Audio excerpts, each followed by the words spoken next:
evening, everyone. Thank you for coming to the newly renovated Jenny Thompson Pool. I'm sure most of you know Mr. Eric Sanderson, off to my right, project manager. We're going to guide you through a tour. If you have questions as we go, certainly feel free to chime in.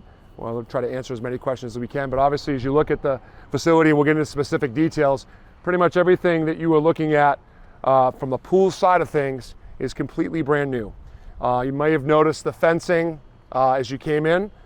On the outside, the old fence was a little archaic, had some barbed wire on it. So obviously this is going to be a lot more inviting to the community. I'll let Eric get into some details in regards to some timeline things and then some specific areas of kind of where we've been working. I will make a note that behind you directly, that entire area that is dirt is going to be sodded tomorrow. So one of the reasons we have the fence there is eventually once we bring the public in on July 1st and obviously our campers, we're going to have to give that probably 3 to 4 weeks before we can actually utilize that, but that's going to be a great addition once that's in. So Eric, I'll turn that over to you.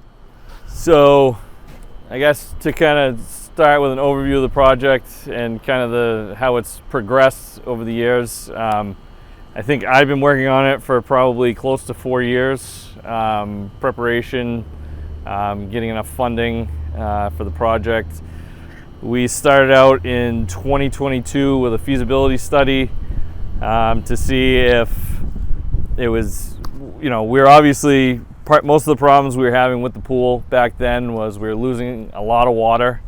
The gutter was having issues with levelness and plumb. It was kind of doing a little bit of this and a little bit of this. So we really weren't getting great flow.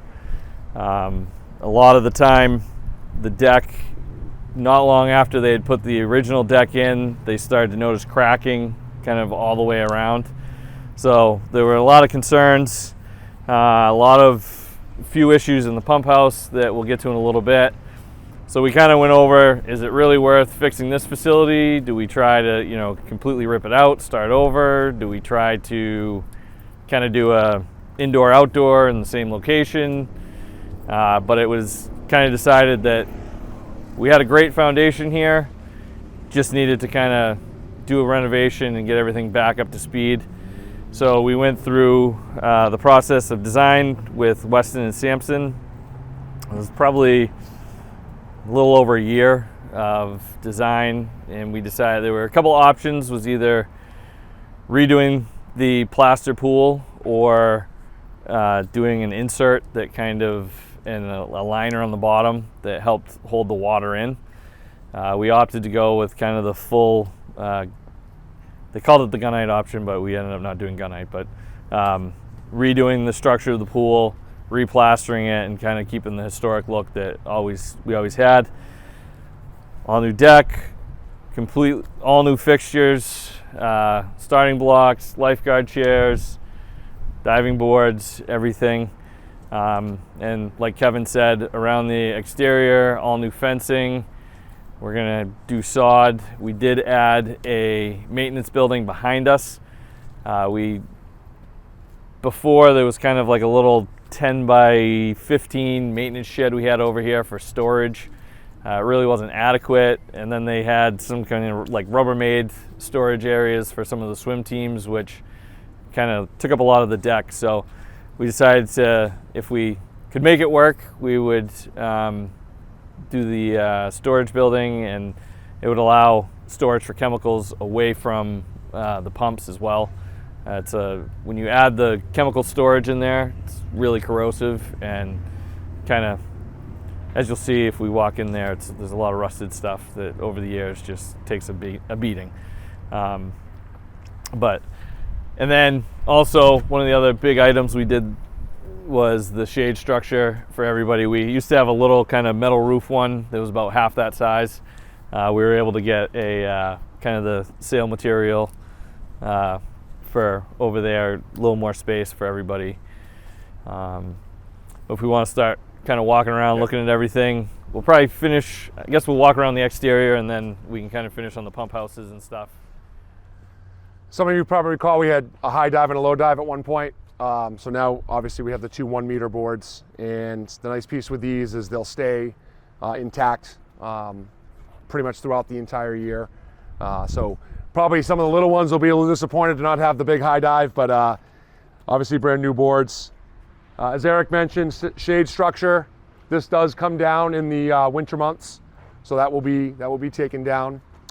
We are taking the lane lines from the current pool, and we're going to be actually, Jess and I will be happy to hear that those are going to the indoor pool. Be a little bit nicer, a little bit better shape.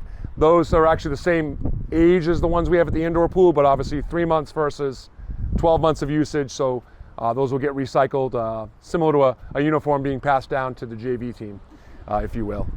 And we'll head in this direction. We did have a lot of painting done to the facility, so all the exterior doors, the outside facade of the pump house, the facade here on the bathhouse, as well as the inside locker room areas. So this is the intake area here. As the community comes in, we did a full inside paint of everything that was in this side of things, which was in pretty rough shape. So a fresh coat of paint. We are going to have, if you recall, we had wooden partitions for the locker rooms or the changing areas. We're going to be going with a vinyl fencing type of partition, which is going to make things look really nice on this side. That said, Eric, if you want to grab the bathroom area, for those of you who have been in the old bathrooms, it's amazing what a coat of paint will do. We are putting all new fixtures in the bathrooms, shower heads, curtains. So those are all being installed this week, but feel free to take a peek in there.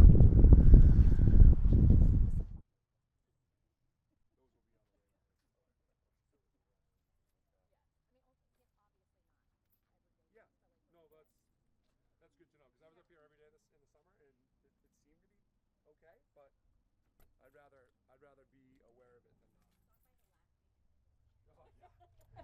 Guard room, same thing in the guard room. So this is the area where our guards transition. Did a fresh coat of paint there.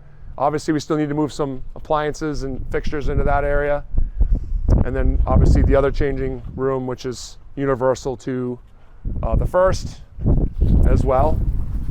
As I say, we're about 3 days into moving stuff back in, so Yes. it's a little. Very nice, though. Beautiful. Yeah. And you know, one of the reasons we decided to go with a painting option was because of the infrastructure really being so new here. We felt that we really needed to do something inside, and obviously, eventually this building is the oldest of the three. So at some point it will need to be addressed, but I think just the small touches will make a big difference. Behind you, 2 ADA lifts, brand new ADA lifts as well for the pool. I will note that the LWCF, State of New Hampshire, was here today to do their walkthrough, because part of this was grant funded. Mr. Parker was with us, and I think it passed with some. They were very impressed with the facility, so that was a great thing for us today. Yeah, the fence is amazing.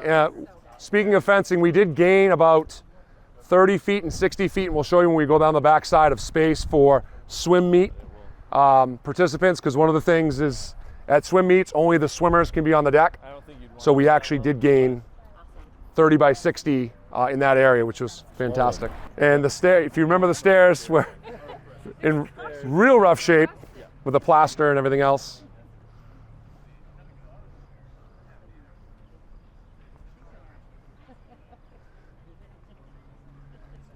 One thing we talk with Northeast Earth about is you can see the flags crimp up for whatever reason, and it's usually, for whatever reason, the green ones.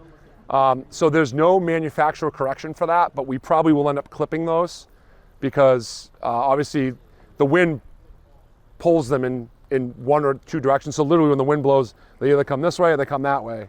But that was one of the questions I raised, was why the flags move. Jess, you probably would know that better than me. Yeah.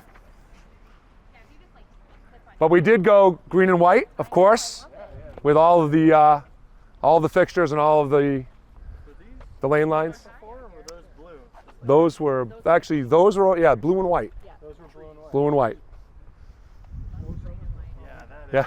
I am an alum of Somersworth High School, so in a way, part of Somersworth goes and Dover comes, which is great.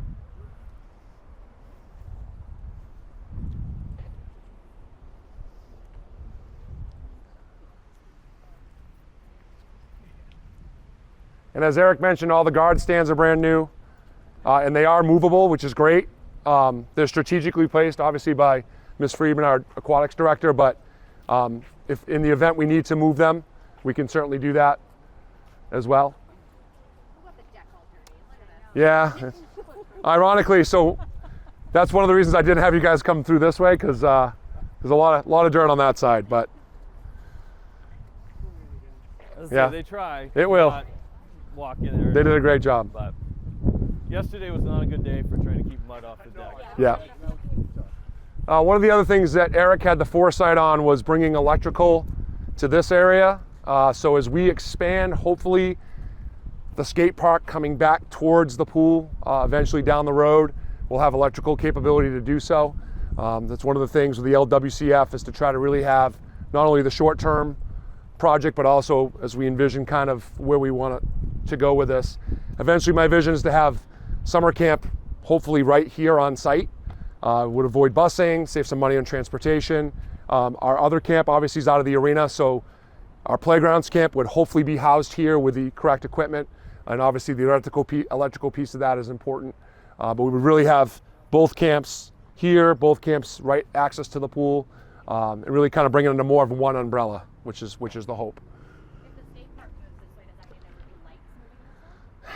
Well, No. if you do drive by there at night, there is enough light that illuminates, not this way, but I was thinking enough to, yeah.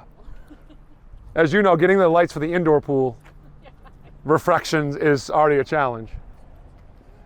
And then obviously new starting blocks as well. This is the space that we actually gained some space. So the fence line originally, Say, Eric can show you where the fence line was originally. this is the old fence posts.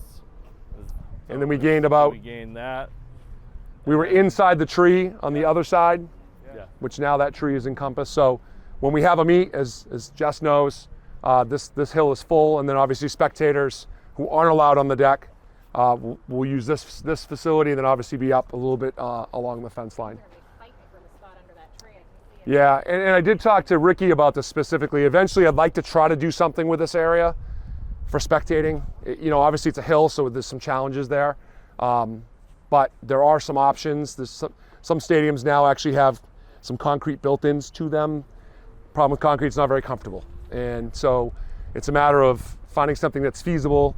But that really would be a spot that, you know, as we expand down the road into that piece of expansion, would be, I think, would be a good thing to do. I mean, I don't know. People bringing their own camp chairs are way more comfortable. Yeah. Well, they all rock now and they lift up and everything else. They need bleacher. Right. So we'll take you next to the maintenance building, so you can take a peek inside there. And a couple extra things. Some people who are fluent with the pool is we used to have a drain kind of along here that is gone now. So we have just these individual drains in areas, and everything slopes and all drains off, and then that whole side drains down towards the rink. So that was a little trip spot, and it wore down a lot. So we only have to manage 8 things now, not a whole. Yeah, this side drains this way, that side drains that way, and then everything else. Also, another added thing that I don't think we mentioned in the beginning was we did add ADA parking out front. So it used to be just a loading dock. So now it's parking, and then they have ADA walkways all the way access right up to the door, whereas before we really weren't ADA compliant on that aspect. So we're gonna have all new walkways over there. Are we fully ADA compliant now with that? Yeah. Yes. Yeah, and that's actually one of the things the LWCF puts an emphasis on, is access. Is And, accessibility. so we had our meeting today. They were happy with that change, which is good. So tomorrow they're gonna pour. We're getting sod over here, and they're gonna pour all the new walkways out there. So that'll be done tomorrow, and that's kind of like the final cosmetic things that'll be happening. And then we got a little punch list stuff. It's like some other park that we're about to debut in the next couple of weeks. Yeah. The hope. That's the hope. So if we want to go in, we can kind of filter in, not the whole group at once in the filter room, but In there we added a new pump to drain the pool different times of the year, and also we did all new filter pumps. The existing filters stayed in place. I will warn you, this room gets a little wet. And actually, this may be the driest it's been since the project. So on the left wall, from an electronic side of things, we had a VFD installed. So essentially what that does is slows the system and speeds the system up automatically, which we never had that capability. So as we were running this, pretty much we were either running at full speed or not running at all. So that's been a really great addition. It's very self-calibrating. And so it connects into kind of our chemical system on the right wall. The 4 blue beautiful filters that are in front of you. We did not change the filters themselves, but a lot of the hardware was changed. A lot of the valves were changed. Everything to the left of the filters is essentially new, or there were things done in order to make the system work.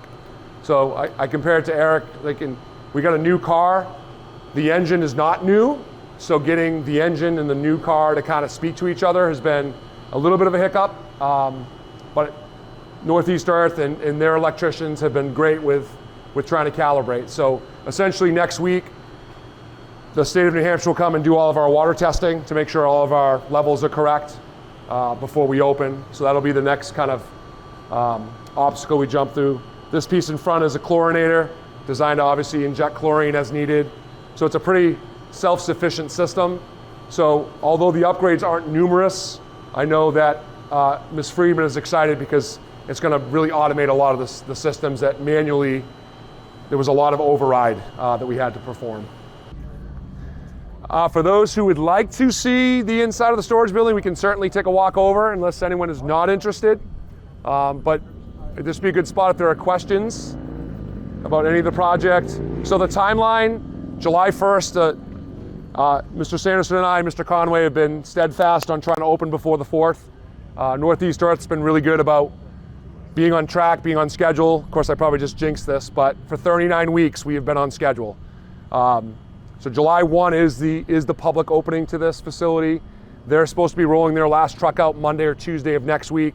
There'll probably be some punch list items that they need to attend to, but barring some sort of issue, we should be open and ready to go for the holiday. And then Mr. Conway and I will take whatever fireworks heat that we'll take, a couple days later, as we say. This facility is similar to all the other facilities, fall under our facilities and grounds. This in particular with the sod is probably going to be handled by our staff because for 3 weeks it needs heavy, heavy, heavy watering. But essentially, as far as once we get up and running with maintenance, it would fall back under our facilities and grounds department to do those things. So what I always tell people is, as we see things, we put in service requests. If you see through the portal, it certainly helps. And again, this site is a little detached from downtown, so we always highly encourage people to do that and take advantage of that portal because it certainly helps speed up that process. Are there any adopt-a-spot possibilities in areas around So there, or is that's that a good something question. later? Chris is here. With the LWCF, the adopt-a-spot piece of this, do we know how that ties in? Could be some general landscaping elements that we could do that. It would just have to not detract from the overall vision. Yeah. Can't imagine there's some planting we could do. Yeah. Enhance it, anything. Any other questions? Yeah. Can I ask you about the diving board? Sure. What was the decision about taking the high dive off? So I'll let Mr. Conway handle this because this is before I came on and I don't want to be the unpopular guy, the non-fun guy. So I'll let Mr. Conway be the non-fun guy. I gotta get close to a microphone. You're okay. So there were the diving boards had to be replaced. With the high dive 3-meter board, I can tell you that a growing issue with safety, and in talking to our insurance company, there's always risk involved in anything with a pool. There's going to be risk involved with a 1-meter board, but there's greater risk involved with a 3-meter board. Just for example, I was speaking before the tour started. If a camper or an adult go up a 3-meter board and they get startled and they don't want to go off anymore, it takes 2 lifeguards to go up and then walk them back down. Okay, so now you got 2 lifeguards plus a person that is already having a traumatic experience coming down the wet steps from 9 feet up. With the 1 meter board, lifeguard stands at the bottom of the steps, simply encourages this person to walk back and helps them down. Short answer is we're trying to limit the amount of risk on the city. There's definitely going to be some campers that are disappointed, Yeah. but I didn't know if the reason we had it was for some other purposes with our programs. So, no, and it's my understanding that many of the competitive diving programs, even in the area, only dive off 1 meter boards.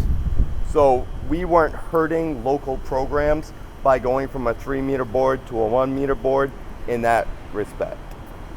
I will say the campers that are upset that they don't have the 3 meter board anymore will be super excited when we have the ability to make 1 board a little stiffer, and We've already run that experiment, by the way, with Mr. Conway and Miss Friedman. I won't tell you who had the springier board, but there is a definite difference. In fact, the one that the former mayor's leaning against right now is set up for the most spring, so it will give the right propulsion, if you will. Not that we want to encourage kids to shoot for the stars, but there are ways to adjust the springiness of the board. Council, I think with your gymnastics background, there's probably a high probability you could make yourself halfway through the pool, if I had to guess. And if they want to go higher, they can just sort of parachute it. That's the way it works. That's the way it works. That is a good question. Other questions? Just what's the part you're most excited about, or that you think residents will be most excited about? I just think, generally speaking, and again, as a resident now recreation director, I mean, this facility was really the potential. I think Eric had mentioned the potential in this facility was really great. And even Eric and I have been up here pretty much around the clock for the last 3 weeks, other than when Eric's at the library. And even when the fencing was going up, just the excitement of a fence, which most people aren't excited about a fence, but I just think the invitingness of it. I know the public is super excited about getting back. I think it's one of 3, don't quote me on the number, full-size Olympic pools that are outdoors in New England. So it really is a gem that a lot of municipalities don't have access to. So I could go on and on, but I would say this: if you come by on a Saturday or a Sunday when we have the meets, it really is amazing to see. And obviously, bringing those people in brings some nice commerce back to the city as well, because they're in our restaurants, they're in our hotels. So there's always those ripple effects. But just in general, I mean, after they poured, I think Eric can attest, when they poured the deck, it really kind of started coming to light, like how amazing I think it's going to be for the community. It looks terrific. Yeah, I appreciate that. Mr. Mayor. So a little while ago, I think it was maybe early last year, we did a citizen survey. We were pleasantly surprised at the results, with one exception. We got some pretty strong feedback about the condition of our parks and recreation facilities. And from that, and under the leadership of former Mayor Carrier, and Mr. Troy also did help a little bit. And you think about where we've been since then. So we have this new facility, which we really struggled for a few years to get funded. We got it funded. We got it at, I think, at reasonable cost to the taxpayer. And then you look at the athletics complex going in at the high school. You look at the $500,000 investment we're making in our courts around the parks, around the city. The potential for 2 to 3 new fields up at McGlarris Park once that's all buttoned up.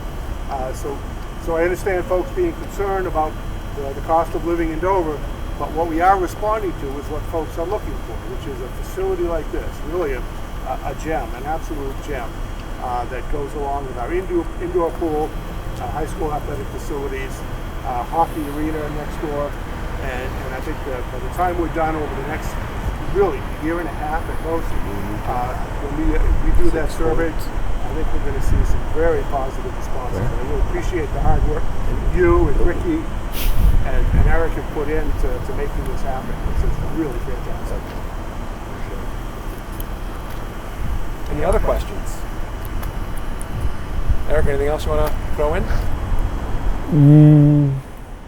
Not really, but I just wanted to, I guess I didn't explain really, or I wanted to get into the aspect of what we actually did to the pool structurally that I didn't really mention was, so it was kind of cool to me, is we went around and we literally cut 3 feet down around the whole entire pool.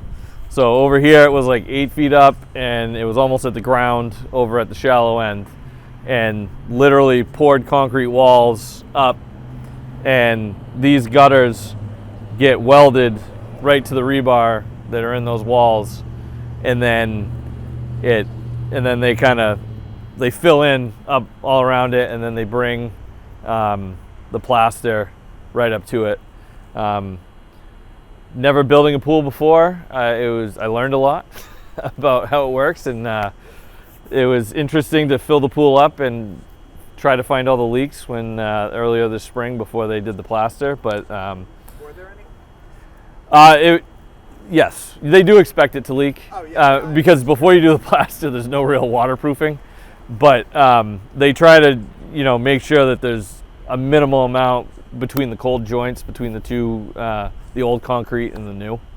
And it was kind of very interesting to see how it goes together. And then, obviously the tile they put in that's another whole step that people really don't think about, is, getting everything lined up in line with the starting blocks and everything when there's really nothing around. For the drainage equipment around the pool, what's the approximate lifespan of that? I think it's like a 30-year lifespan for the these are all stainless steel gutters, and it's welded as one piece throughout. And then the other one was the original from 1975. Is that 77? I think 77. So we made it almost 40 years. Yeah, okay. So, and the interesting thing about it is this is your drain skimmer kind of thing, and it also is your water supply back into the pool with the clean treated water. So there's little holes along the bottom that shoot the water back in as it cascades over the top and goes back in. So that's something I never knew. I kind of looked at it and I was like, how does the water get back into the pump house? But and also before there was just one outlet for the whole pool right here, and there's 3 around the whole pool, and then there's 3 that pump back in where there was only 1 before. So, and then we also have the main drain. It's kind of cloudy, you can't really see down there right now, but there's 2 drains that go in, and that's kind of hydraulically controlled on how that one goes in. And that goes, underneath the filters is what they call a surge tank. It's about 4,000 gallons, and that holds, so the water gravity feeds into there, and then the water's sucked out of there, so you don't have a suction situation for kids or anything in the pool. So that's another safety feature I think they've started doing in the last 20, 30 years. Well, probably 30 or 40 years now. Yeah. So. I did a lot of things.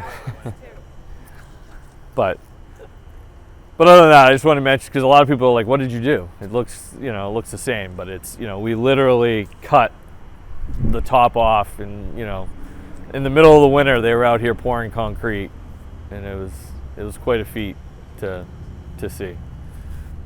So. Councils that are here, just plug on this. So in last year's the budget proposal you just voted on, starting July 1st, I looked at adding a technician for the pools to manage the pumps, and filters, and water quality, and all that. Obviously, you couldn't fit it in the budget. Something we want to seriously think about in the coming years is actually having a specialist on staff to maintain our pumps, filtration systems. Obviously, the water quality is of major importance, not just for this pool, but also the indoor pool. And I think that's something that's going to have to be addressed in future years. We have technicians in the arena that focus solely on the arena. We don't have anybody on the aquatic side of the operation. I think looking around the building, the equipment that we have down there. There's some technical needs to operate that and maintain it that frankly we're not addressing. We are relying on outside contractors to maintain the pumps. They're coming from Rhode Island. Rhode Island. They haven't exactly been very reliable. They're expensive. If something does go down in that pool, as happened in the indoor pool a couple weeks ago, as you probably remember, you had to shut down the pool and wait for the technicians to come and fix it. That's obviously going to be a serious problem. That's what your sense for plug-in, something to think about for next year's budget. Need that still on the list. And that's not to take anything away from John and his staff. I should point out John and his staff, facilities and grounds, are responsible for every single facility in the city, including the pools, and obviously all the parks and playgrounds and all that stuff. And they're spread pretty thin, not to mention streets, roads, and water and sewer. And his staff, to their credit, have been taking care of these pool systems for all these years, but they're not specialists in pumps or filtration systems or anything like that. They've done an admirable job to keep things up and running. At the end of the day, you really need somebody that has the skills and certification to manage what could potentially be a significant public health hazard. That's our next hurdle, the health inspection through the state. Yeah, Monday. Well, I appreciate you all coming. Feel free to meander around and take a peek at whatever you need to. If you have any other questions, Eric and myself will make ourselves available.